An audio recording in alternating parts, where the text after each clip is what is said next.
Hello everyone, I'm Shannon Slatton in Osseo. Here's a look at today's top stories. Minnesota saw plenty of weather fireworks on Friday. The conditions were there. Powerful storms cut a swath through part of the state and spawned multiple tornado touchdowns, including one in Crystal. We've had storms come through, but it's been a long time since we've had something that green and that dark and just that low wind going sideways. New Hope weather watcher Dave Reynolds runs the observation station at Robbinsdale Middle School.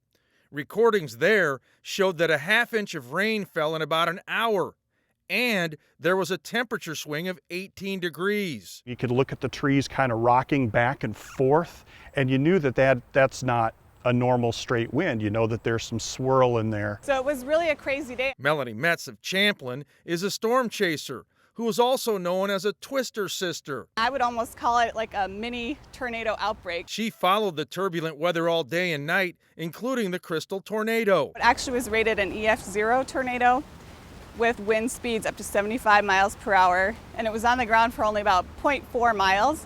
But still, it did some damage in that area. METZ says these storms also dispel the myth that tornadoes can't hit metro areas. The storms are going to cover large areas, so where that tornado touches down, it's just not as likely to necessarily hit a city every time a storm system comes through, but at some point in time it will. And there's no reason why it would not hit a city versus some other area.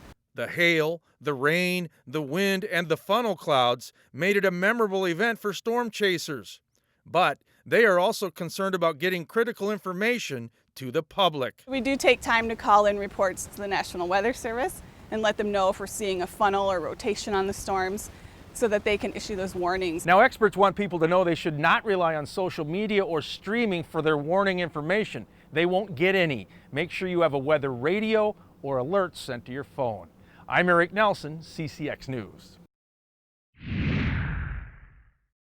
The National Weather Service confirms an EF0 tornado touched down in Crystal. Now, although it's a very weak storm, it caused a lot of damage.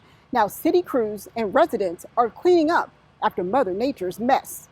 It was a fast-moving storm. Surveillance video from Becker Park shows the clouds moving in, followed by heavy rain and 75-mile-per-hour winds. Their tornadoes snapped trees and down power lines. I was in our sunroom, and all of a sudden all the windows started just rattling like crazy. Several trees were uprooted near 40th and Florida Avenues in Crystal. When we came out later, they had half the tree on the house. That one was down in the street. Margaret Mary OFTEDAHL didn't have any major damage to her home. It's gone. But her neighbors weren't so lucky. That tree just snapped over, half of that big tree just snapped over the roof, and so it was pretty scary. All that's left of her old oak tree is a stump. Well, we're pretty upset about it because this one gives us a lot of shades and it's a beautiful tree. And no rest for Crystal Public Works crews. They've been working around the clock ever since the storm hit. On Monday, they brought out heavy equipment to remove a large tree that was blocking the road. Any tree that's on public property, which includes the public right-of-way, will be responsible for cleaning it up and hauling that out. It might take a week. Hopefully it'll go a little quicker, but it really just depends on how things progress. And while there's significant property damage, residents know those things can be replaced. As bad as it was, it could have been a whole lot worse. And so we're definitely grateful that it wasn't any worse and there's no injuries. The storm also caused damage in New Hope, Robbinsdale, and Golden Valley. For more information on this story, check out our website, ccxmedia.org. In Crystal, Sonia Goins, CCX News. Hi, I'm DELANE Cleveland in Golden Valley, where the Animal Humane Society just received a special shipment of 40 dogs from Oklahoma, marking the return of somewhat normal operations for the first time since the start of the pandemic.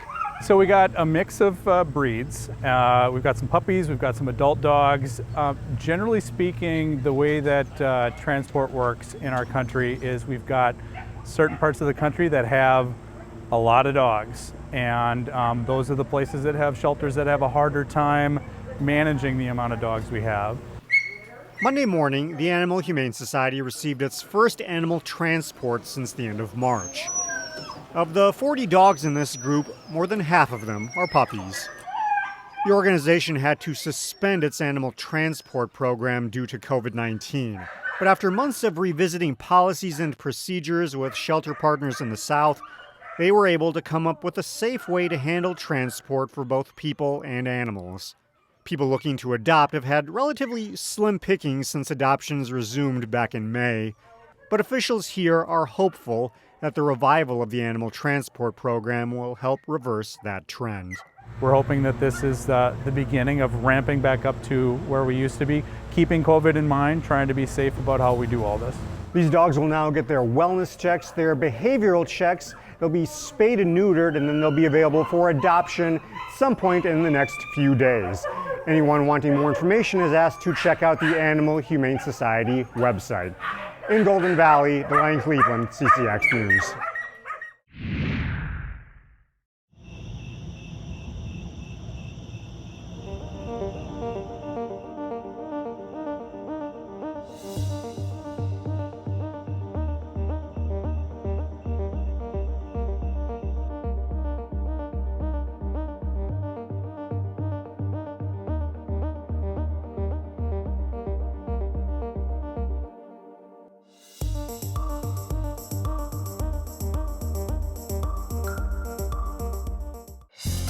Find more local news stories at ccxmedia.org and follow us on social media.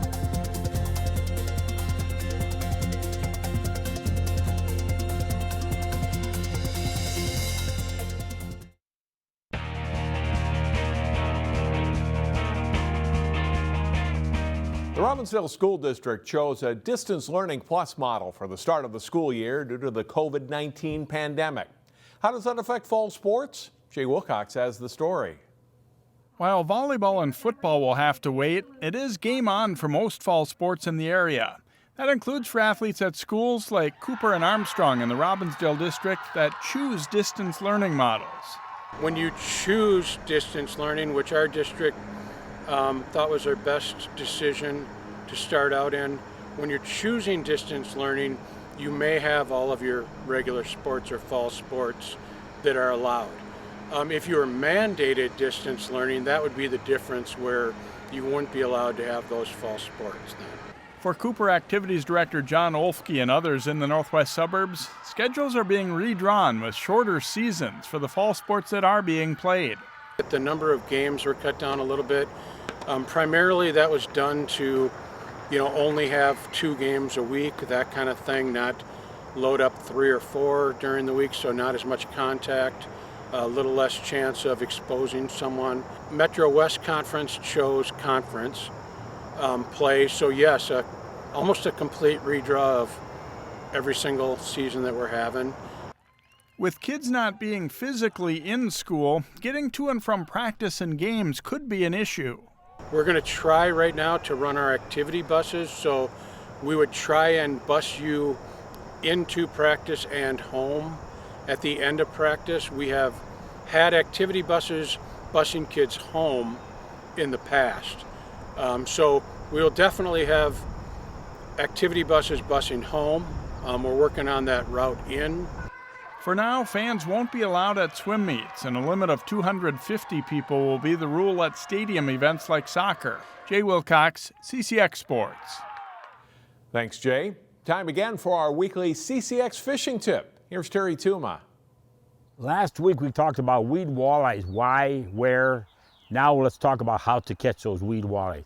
They are not as difficult as we think they are. Sure, you're going to get hung up. You're going to be cleaning weeds off your hooks and so forth.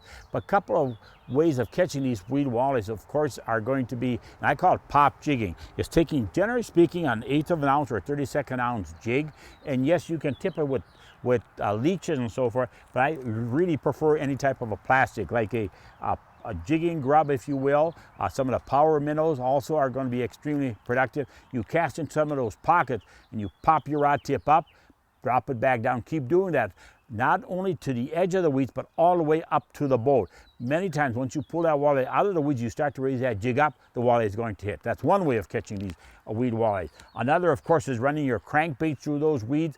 Generally speaking, then you want to use a round bill. I usually try to use more of a shallow runner. Yes, you're going to get hung up, but you're also going to catch a lot of walleye. And then another way is using a live bait rig. Now, when these fish are right at the edge of the weed line under tough fishing conditions, like a cold front, for instance, would be one of those situations.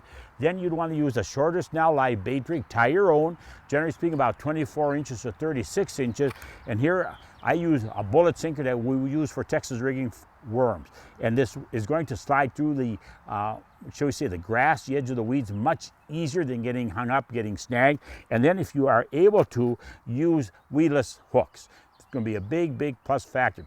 Here again, this might be a little tougher bite, but you are going to catch fish. Then, of course, we have the ultimate where many people do use and do recognize using bobber system. Generally speaking, you're going to use a bobber system with a leech, possibly a piece of a crawler, but generally speaking, leeches are going to be the most productive. You're going to avoid all those little sunfish or bullheads or whatever it may be pulling off that leech. So a lot of ways of catching weed walleyes. Give it a try. Put up with the hassle. If you got winds blowing into the weeds, even under a cold front, some very, very successful outings.